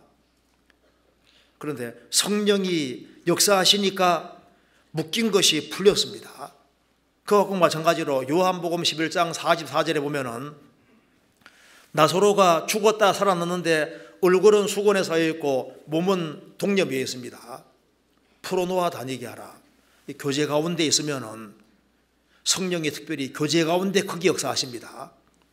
교제 가운데 밀접하게 들어오면은 성령이 우리 가운데 역사하시기 때문에 우리에게 묶였던 많은 풀들이 자연스럽게 풀려지는 거예요.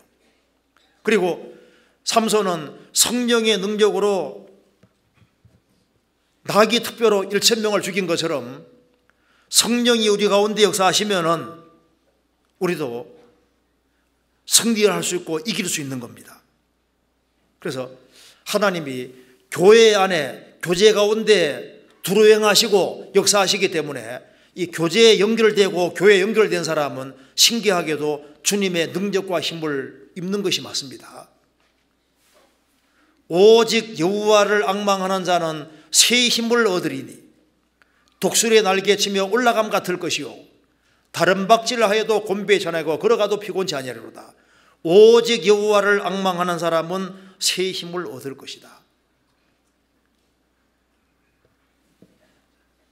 그리스도인 중에 여러 가지 면에서 묶여있는 사람이 있을 수도 있습니다. 그런데 처음에는 교제에 떠밀려오지만은 거기에 계속 거하면은 신기하게도 여러 가지 묶인 것들이 풀어집니다. 수고원도 걷어지고 묶인 것이 풀려지고, 처음에는 사실 구원받아도 떠밀려오거든요. 수족에 묶여 있으니까 그냥 떠밀려서 막 교제 가운데 갖다 놓고 하면 교제 가운데 있다면 풀리기 시작하잖아요. 풀려서 이제 자기 발로 걸어 왔다 갔다 하고 전도도 하고 수족에 풀리니까 봉사도 하고 다 이렇게 되는 겁니다. 그리고 힘이 생기잖아요. 힘과 능력이 생기니까 그 사람 통해서 30명, 60명, 100명이 구원받고 주의를 계속할 수 있게 되는 겁니다. 성경 아가서 4장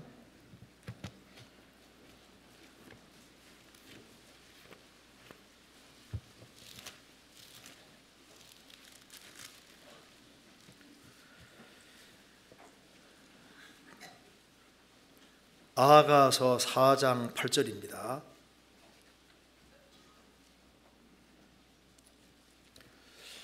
그래서 우리가 팔복의 산에서 복은 구원받고 천국 가는 것이 복이고 상을 얻는 것이 복이다. 그럼 상을 얻고 영광을 위해 살기 위해서는 갈멜산에서 그 선택을 요구하는 겁니다.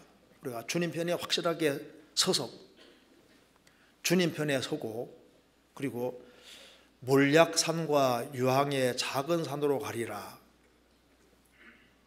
자, 그리스도는 남보다 더 희생하고 더 수고할 각오를 해야 됩니다. 그리고 주님을 향해서 입을 크게 열 각오를 해야 되는 거예요. 그래야만 힘차게 살 수 있습니다. 그리고 성령의 능력을 힘입는 자리가 교제하는 자리이기 때문에 구원받은 무리 가운데 정말 밀접하게 연결돼서 적극적으로 교제하면은 신기하게도 주님의 힘과 능력이 내려오는 것이 맞다니까요. 그리고 이제 우리의 비전을 위해서 우리가 여기에 아가 4장 8절에 올라가 봐야 되겠습니다. 8절 같이 읽겠습니다. 나의 신부야, 너는 레바논에서부터 나와 함께하고 레바논에서부터 나와 함께 가자. 아마나와 스닐과 헤르몬 꼭대기에서 사자굴과 표범산에서 내려다 보아라. 술람 여인은 레바논 사람이었던 것 같습니다.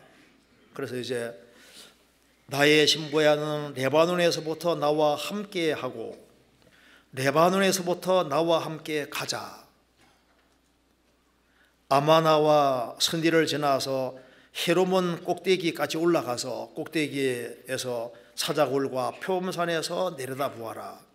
헐몬산은 이스라엘에서 제일 높은 산입니다. 2814m입니다.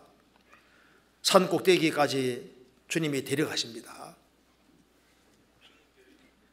2814m 그 산 높이까지 주님께서 데려가셔서 내려다 보아라. 자, 높은 산에서 이렇게 내려다보는 것처럼 우리가 마음과 생각이 높이 올라가서 아래를 들여다보면 보이는 것이 있는 거예요.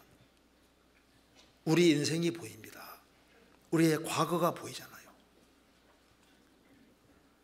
내가 아담 안에 태어나서 아담 안에서 비참하게 살았다는 것이 보입니다.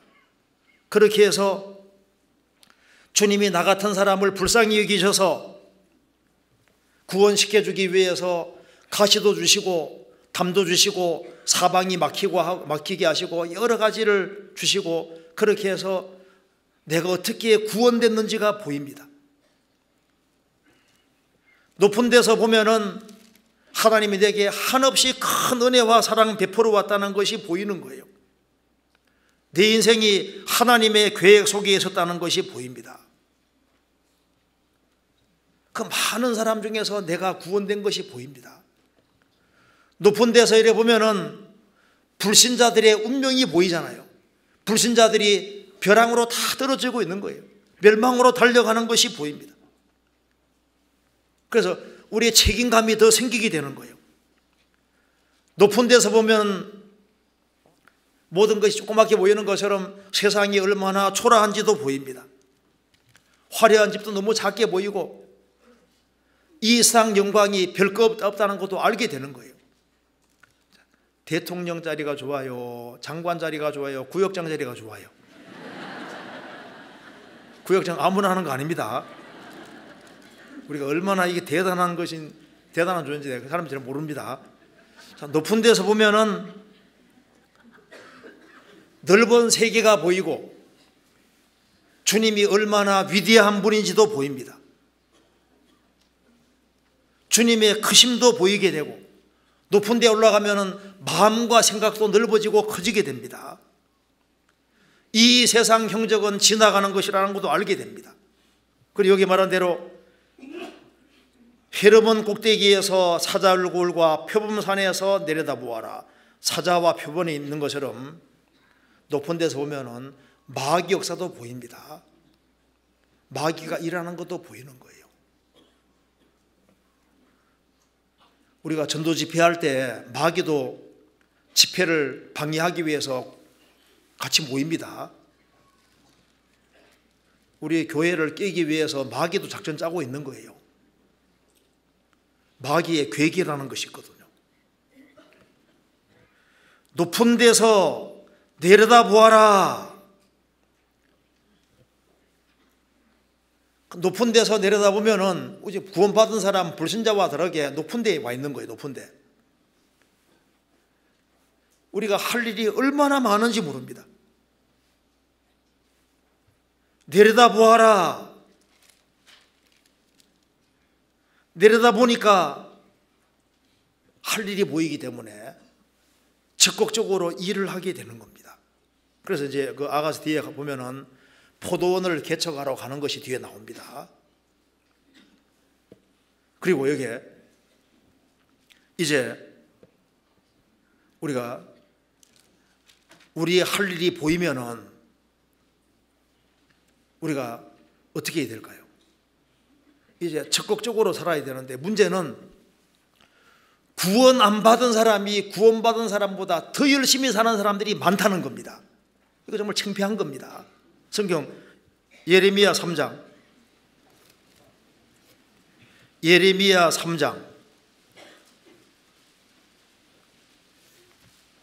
6절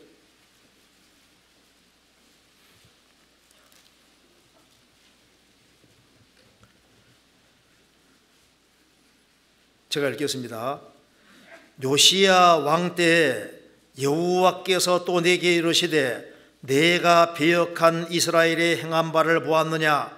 그가 모든 높은 산에 오르며 모든 푸른 나무 아래로 가서 거기에서 행엄하였도다. 요시야 왕 때 여호와께서 예레미야에게 말씀하셨습니다. 내가 배역한 이스라엘의 행한 바를 보았느냐.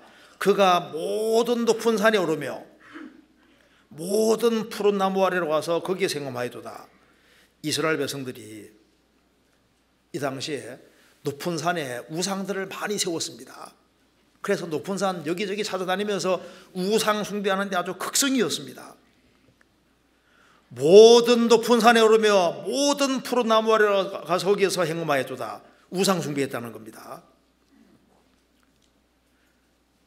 하나님을 등지고 우상 숭배하는 사람들도 높은 산 오르는 건 힘드는 것인데 그렇게 극성맞게 열심을 내었습니다. 거듭나지 아니한 가짜 종교가들도 나름대로의 신앙을 위해서 그렇게 열정을 내고 그렇게 힘쓰고 애쓰고 수고하는데 거듭나서 천국 간다고 하는 크리스찬들이 열정이 너무나도 적습니다. 라오디게아 교회는 마지막 교회 시대의 그림자인데 예수님께서 열심을 내라고 경고를 하셨습니다. 미련하지 말고 열심을 내라고 했는데 지금 구원받지 아니한 사람들이 얼마나 열심인 사람들이 많습니까? 사업하는 사람은 사업하는데 돈 버는데 막 얼마나 열심히 해요. 그런데 천국 가는 사람들이 우리가 할 일이 얼마나 많은데 그렇게 열성적이지를 못합니다. 구원 안 받은 사람들이 막 100일 작정 기도한다고 하는데 크리스천들은 그냥 막 이슬람 교도들을 막 대단하잖아요. 열심히 봐요. 그런데 하나님의 생명을 얻은 그리스도인들이 영원한 축복이 약속되어 있고 우리가 조금만 희생하고 수고하면 훨씬 더 많은 사람들이 구원받을 수 있는데 뜨뜻미지근한 겁니다. 열심을 품고 주를 섬겨야 되는 겁니다. 여기 말씀한 대로 그들은 하나의 산이 아니라 그가 모든 높은 산에 오르며 모든 푸른 나무 아래로 가서 거기 행하였도다. 얼마나 열심히 했습니까? 이사야 57장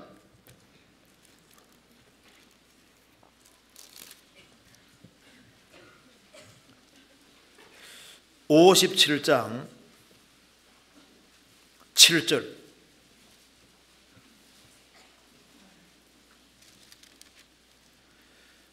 내가 높고 높은 산 위에 내 침상을 베풀었고 내가 또 그리로 올라가서 제사를 드렸으며 10절 내가 길이 멀어서 피곤할지라도 헛되다 아니하면 내 힘이 소성되었으므로 쇠약하여 가지 아니함이니라.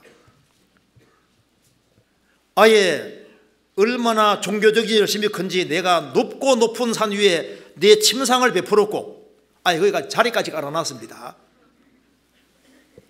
아예 거기에 살라고 자리까지 깔아놓고 그리고 내가 길이 멀어서 피곤할지라도 헛되지 아니하면 네 힘이 소성되었으므로 쇠약하여 가지 아니함이라. 극성맞게 열심을 부렸다는 겁니다.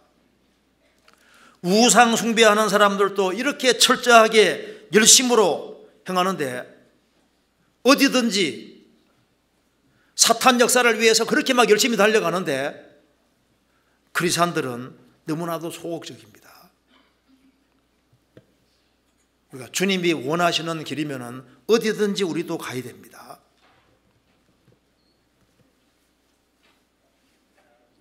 우리 일터가 굉장히 늘어나고 있습니다. 할 일이 굉장히 많이 있습니다. 그래서 우리 교회가 할 일이 너무나도 많이 있고 그래서 이제는 아주 멀리까지 가야 되고 그리고 전 세계적으로 이제 이 복음이 전해지는 시점이기 때문에 우리 마음을 크게 하고 사람 중에는 산도 더 높이 올라가는 사람이 있고 가더라도 더 멀리 가는 사람이 있는 것처럼 우리 교회 안에도 희생하고 수고하는 사람들이 더 많아야 됩니다. 성경 로마서 16장 보면은 주 안에서 수고한 말이야. 많이 수고한 말이야. 주 안에서 수고한 드로베나와 드로보사, 주 안에서 많이 사랑하고 많이 수고하는, 주 안에서 많이 수고하고 사랑하는 벗이 브리스가와 아굴라는 복음을 위해서 목이라도 내놓았다. 그런데 성경에서 제일 앞세운 것이 브리스가와 아굴라입니다. 수고하는 것도 잘하는 것이고 많이 수고하는 것도 잘하는 것이고 많이 수고하고 사랑하는 건 더 잘하는 것인데 아예 목을 내놓은 것은 제일 잘한 거지 않습니까? 교회 안에도 수고하는 사람이 있고 많이 수고하는 사람이 있고 더 많이 수고하는 사람도 있고 아예 목을 내놓고 사는 사람도 있는데 신앙이 그쪽으로 발전이 되어 갑니다. 충성하는 사람도 있고 더 충성하는 사람도 있고 죽도록 충성하는 사람도 있습니다. 주님께서는 내가 죽도록 충성하라. 그리하면 생명의 면류관을 내게 주리라. 더 적극적으로. 그래서 우리가 올해는 더 멀리 갈 필요가 있습니다. 발바닥으로 밟는 곳은 다 내 기업이 되리라. 제가 이번에 호주에 학예 수양회를 다녀왔는데 호주에 실제로 그 군복에 에뮤하고 캥거루가 이렇게 같이 이렇게 붙어 있는 부대가 있다 하더라고요. 그 에뮤가 그 타조가 비슷하게 생겼습니다. 제가 직접 봤는데요. 그 발이 앞으로 이렇게 돼 있어서 뒤로 못 갑니다. 뒤로. 캥거루도 꼬리가 기니까 뒤로 못 가잖아요. 그래서 호주 부대는 전진밖에 없다 그런 의미에서 그렇게 에뮤와 캥거루를 붙여놨습니다. 그렇죠. 우리도 전진밖에 없는 겁니다. 주님 오시는 것까지 전진하다가 주님 만나야 되는 겁니다. 그래서 오늘 우리가 간단하게 배운 대로 이제 거듭난 크리스찬들은 여호와를 의뢰하는 사람들입니다. 여호와를 의뢰하는 사람은 산과 같습니다. 시온 산과 같습니다. 그래서 하나님 말씀은 산과 같이 견고합니다. 그래서 하나님 말씀을 견고하게 의지하는 사람도 시온 산과 같이 견고하고 그 시온 산과 같이 견고한 사람들이 모인 무리가 교회고 그 모인 무리는 더 견고한 산과 같은 거예요. 그래서 교회가 주님 중심이고 말씀 붙잡고 있는 한에는 교회를 주님이 더 견고하게 만들어 주실 겁니다. 그리고 우리 생활 속에서 여러 가지 부정적인 의미에서 산적해 있는 많은 산 같은 문제들이 있다 할지라도 주님을 중심으로 모시고 살면은 그 모든 문제도 주님이 도와주면 해결될 수 있는 겁니다. 그렇잖아요. 그리고 우리가 우리의 신앙의 발전을 위해서 우리가 특별히 주님 앞에 얼마 후에 서게 될 텐데 변화사는 주님의 공중재림의 그림자 그리고 감람사는 지상재림할 모습을 미리 그때 보여주신 겁니다. 그리고 이제 우리가 주님 앞에서 신앙생활을 잘하기 위해서 상이 뭔지를 알아야 되는데 진짜 축복은 천국 가는 거하고 상 받는 게 축복인 거예요. 그래서 정말 상을 받기 위해서는 우리가 이제는 머뭇대지 말고 주님 편으로 확실하게 갈멜산에 보여주고 있습니다. 주님 편에 딱 속해서 그리고 우리는 다른 누구보다도 십자가 지고 희생하고 수고할 사람이다. 그걸 확고하게 되겠습니다. 그래서 올해는 고생하자 하는 그런 각오를 가지고 그렇게 살아야 될 것 같습니다. 그리고 고생할 각오 가지고 살고 불신자들보다 우리가 훨씬 더 열심히 한마음과 한뜻이 되어서 더 적극적으로 뜨거운 마음 가지고 행할 때 그때 주님 마음을 기쁘시게 할 수 있을 겁니다. 같이 기도하시겠습니다. 자비로우신 우리 아버지 하나님, 저희들을 주의 보배로운 피로 구원해 주신 것을 감사합니다. 한 해를 시작하는 이 시점에서 우리가 할 일이 무엇인지를 깊이 생각하도록 도와주시고 우리 모두를 귀하게 사용해 주옵소서.